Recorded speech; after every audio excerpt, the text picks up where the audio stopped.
المقاومة لا تستطيع أن تقف مكتوفة الأيدي ويكشف ظهرها.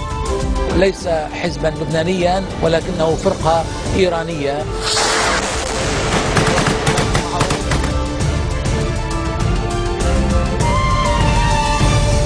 Bonjour à tous et merci de nous rejoindre sur Futur TV pour cette nouvelle édition de la rédaction. Voici les titres de ce journal. 3 soldats libanais ont été tués cette nuit dans une embuscade tendue par des hommes armés à Ersal, près de la frontière avec la Syrie. Les circonstances de leur décès restent encore floues. Fatah accuse les rebelles syriens d'être à l'origine des affrontements meurtriers à Tripoli. Le chef du Parti démocratique arabe accuse l'armée libanaise d'avoir échoué à contenir les violences. Moscou critique la levée de l'embargo européen sur les armes aux rebelles syriens. Du côté de l'opposition syrienne, la décision des Européens apparaît bien tardive. Et à suivre également dans ce journal, 3 militaires yéménites dont un officier ont été blessés dans une embuscade tendue par des combattants Al-Qaïda dans l'est du pays. Je vous le disais en titre, 3 soldats libanais ont été tués cette nuit dans une embuscade tendue par des hommes armés à Ersal, près de la frontière avec la Syrie.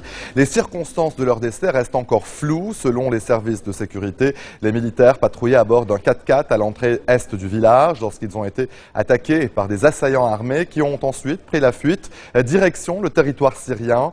Le Premier ministre Najib Mikati a dénoncé cette agression, évoquant les circonstances difficiles que traverse le Liban.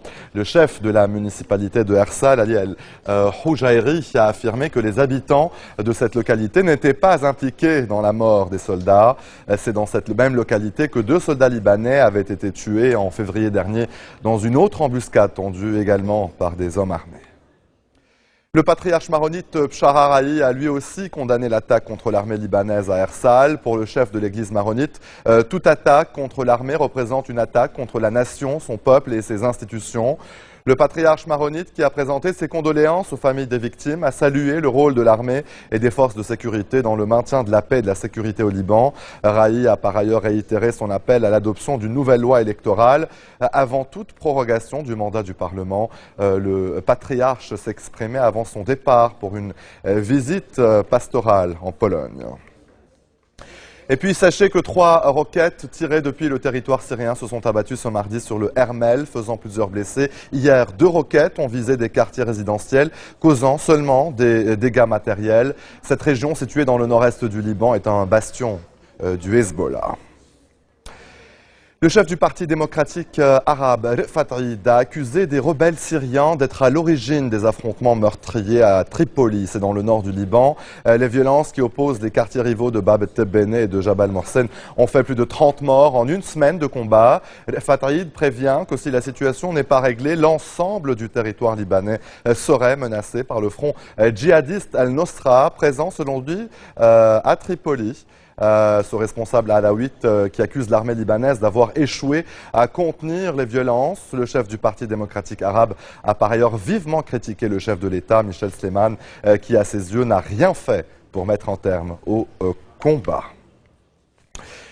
La levée de l'embargo sur les armes pour les rebelles syriens a été décidée ce mardi par l'Union européenne et donc si les 27 s'accordent, un délai de 2 mois avant d'agir, la Russie estime pour sa part que cette décision met en péril la conférence internationale en préparation, Genève 2, face à la multiplication des soupçons sur l'utilisation d'armes chimiques en Syrie. Paris va tester des échantillons chimiques supposés. Élément de réponse avec Nouraël. Une journée de négociations marathon et tard dans la nuit, le soulagement. Les 27 ont finalement parlé d'une seule voix. Oui à la levée de l'embargo sur les armes aux rebelles syriens.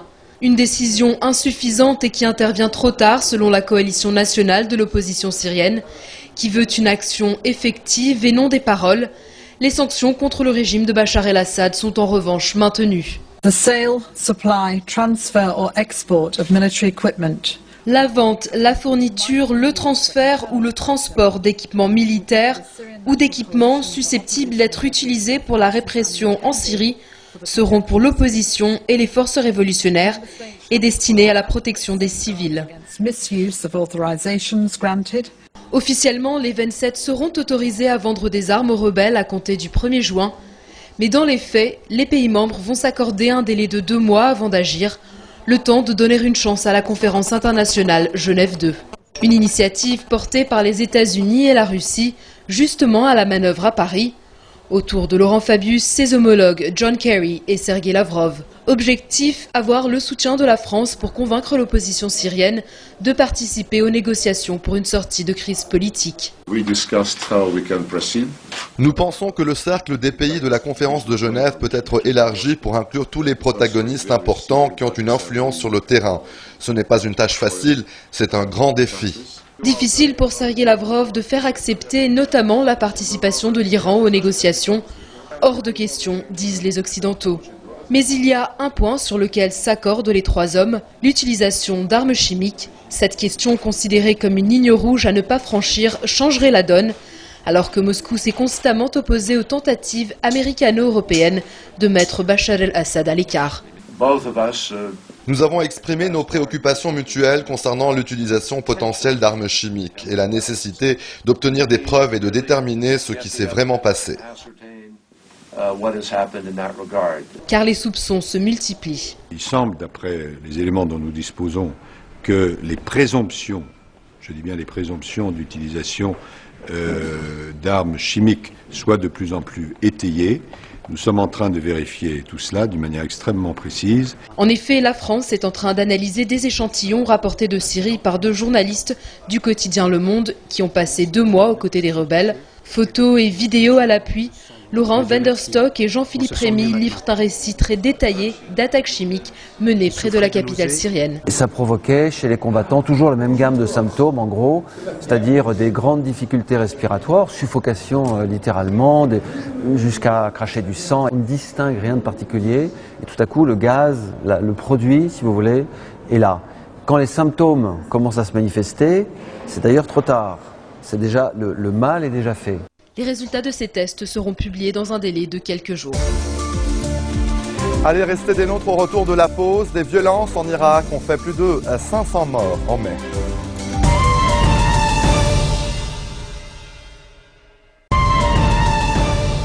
Retour sur le plateau de l'info, 3 militaires yéménites dont un officier ont été blessés dans une embuscade tendue par des combattants Al-Qaïda dans l'est du pays. Des membres d'Al-Qaïda ont fait exploser à distance un engin posé sur une route empruntée par les militaires.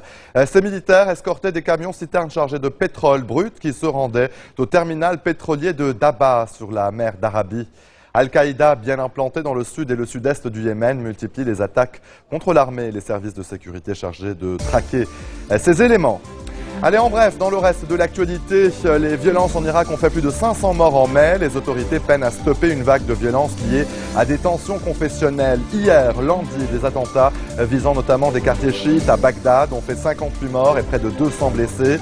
L'émissaire de l'ONU en Irak, Martin Kobler, a appelé les dirigeants irakiens à faire leur possible pour protéger les civils, mettre fin à l'effusion de sang, engager un dialogue et ne pas permettre aux terroristes d'exploiter leurs divergences politiques. La grippe aviaire fait un retour en force au Venezuela. Selon certains médias locaux, le virus H1N1 aurait fait au moins 17 morts. Entre 200 et 250 personnes seraient contaminées. La plupart des cas auraient été détectés dans les montagnes à la frontière avec la Colombie et sur la côte. La Colombie a d'ailleurs annoncé que 4 personnes sont mortes de la grippe aviaire sur son territoire. Évacuation face à la menace d'une éruption du volcan Copaú. L'ordre a été donné pour une durée minimale de 2 jours par les autorités chiliennes et argentines. Plus de 3000 personnes sont concernées dans le sud de la cordillère des Andes. Des lieux d'hébergement d'urgence ont été mis en place. Un dispositif similaire avait déjà été engagé en décembre dernier. Et vous le voyez, le plus grand drapeau du monde dévoilé en Roumanie. Record battu en plein cœur d'un champ au sud-est de Bucarest. 349 mètres par 227 et plusieurs heures pour le mettre en place pour les 200 personnes mobilisées. 70 km de tissu ont été nécessaires. C'est le Liban qui avait réalisé la prouesse précédente. En France, Vincent Autain, 40 ans, et Bruno Boileau, 30 ans, seront demain, mercredi, les premiers homosexuels mariés en vertu de la loi Taubira. Leur union sera célébrée par la maire de Montpellier devant des journalistes du monde entier, mais aussi des caméras de CNN, Al Jazeera ou encore BBC, sans compter la presse française. Pour le maire de Montpellier, l'explication de la médiatisation de ce mariage tient aussi à la violence des opposants à la loi. Entre 150 000 et 1 million d'opposants ont manifesté cette semaine à travers la France. Vous allez tout de suite écouter des réactions dans ce sonore.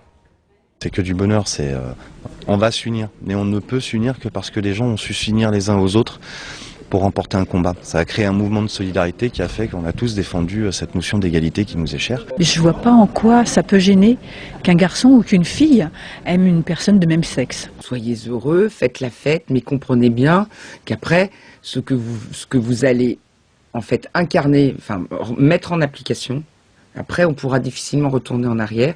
Et sachez que ça a des conséquences sur la filiation des enfants. Donc moi je dis à tous nos manifestants de ne pas aller à Montpellier manifester. J'aurais mis en garde. Il est vraiment primordial de ne pas faire ça. Ça ferait basculer vraiment le mouvement dans l'homophobie. L'épouse du prince Charles, Camilla, est arrivée hier à Paris pour une visite de 2 jours. Son premier voyage officiel à l'étranger en solo. Elle devait rendre visite ce mardi à la garde républicaine pour assister à une démonstration équestre en tant que marraine de la Fédération britannique d'équitation, mais aussi au musée du Louvre, celle qui est devenue duchesse de Cornouailles en épousant en 2005 le prince Charles, héritier du trône d'Angleterre, a vécu et étudié 6 mois à Paris en 1963. Camilla, 65 ans, est la seconde épouse du prince Charles, dont la première femme, Diana, princesse de Galles, est morte dans un accident de voiture. C'était à Paris en 1997. Et c'est sur ces images que l'on se quitte. Je vous propose tout de suite de faire ensemble le rappel des titres qui ont marqué l'actualité de cette journée. 3 soldats libanais ont été tués cette nuit dans une embuscade tendue par des hommes armés à Ersal, près de la frontière avec la Syrie. Les circonstances de leur décès restent toujours floues. Rafat Aïd accuse les rebelles syriens d'être à l'origine des affrontements meurtriers à Tripoli.